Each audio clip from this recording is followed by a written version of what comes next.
And then coming up next, we got another Lancer book, an original, The Haunted Earth by Dinar Koontz. See if I can get that picture in there. I know it's hard to do with this camera here, sorry. Here's the back. I like how Medusa is in the picture, even though she only appears in one page of the book. But I always like when it's obvious from the cover illustration that the illustrator at least read the book. Because have you ever seen books that have nothing to do with the title picture? I don't know. But this one was from what? I didn't even write that down. 1973? Yeah. It says, alien demons join hands with the ghosts of Earth to conquer tomorrow. This book is so hilarious. Let me read the back. It says probably his funniest book, or mostly where his humor lands, and it's not, totally dad humor as later. This is very whimsical, this story. It says, the Mycenae were humanoid, but no creature with bulbous forehead, slit mouth, and tentacles, where fingers should be, would ever be mistaken for a man.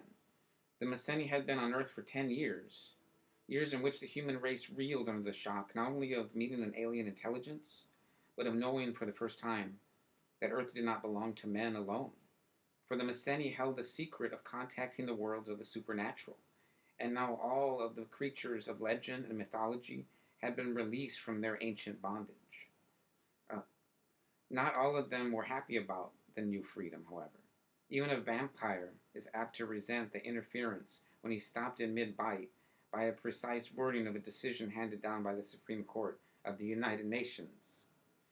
In this, Dinar Koontz takes a wild and wacky look at the wonderful future of Earth when men and demons walk hand in hand.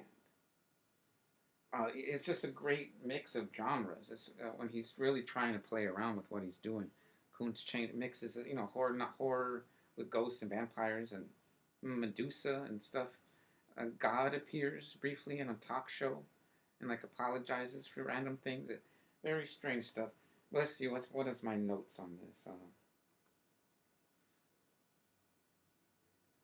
Yada, yada, yada. I already read all that.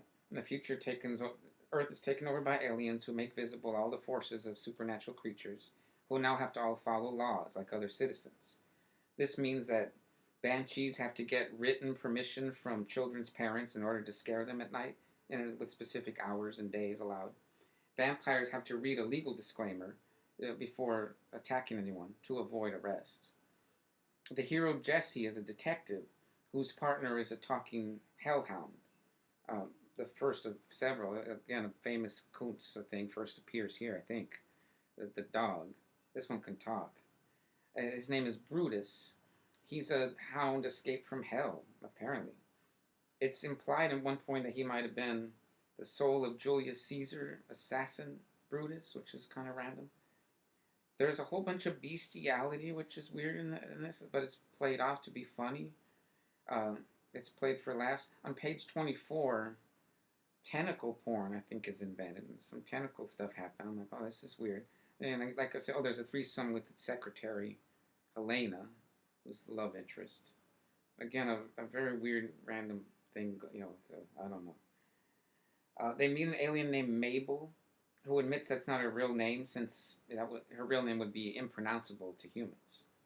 That reminded me of the aliens on The Simpsons who say that, in The Simpsons Treehouse of Horror, where he's like, I'd have to tear out your tongue for you to say my name correctly.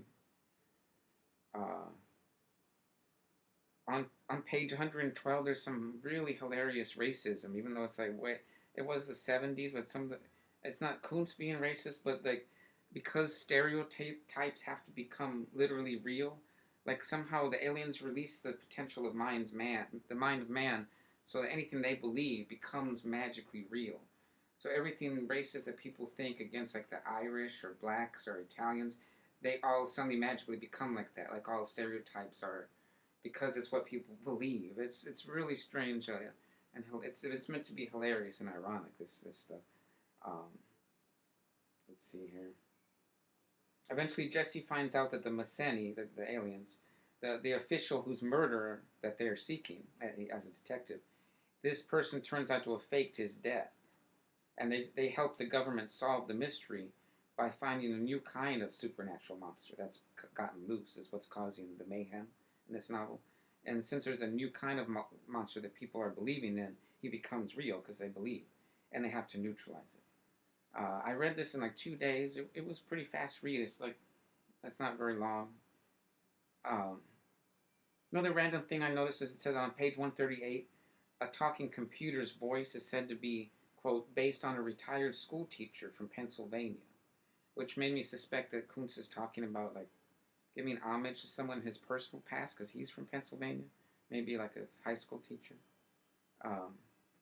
Very funny book. It works in a way that his other attempts at comedy later don't quite work.